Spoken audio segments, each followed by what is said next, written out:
Viewers, আজকে আমাদের রান্না হবে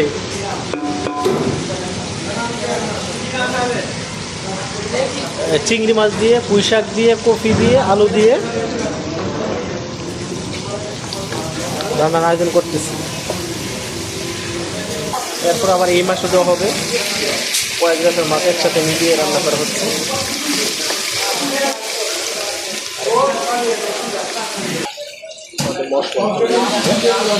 মানে আরেকটা পানি লাগবে রে, মানে আরেকটা পানি লাগবে। আমাদের মশলা রেডি সবজি দেওয়ার জন্য। দে পাতা সব দে। রান্না শেষে আমাদের তরকারি। এটা হলো চিংড়ি মাছ, আর এটা হলো ওই তো আমাদের ওই মাছগুলো ভাজলাম না, টমেটো দিয়ে একটু হালকা পাতলা একটু জাকা দিছি, ঠিক আছে।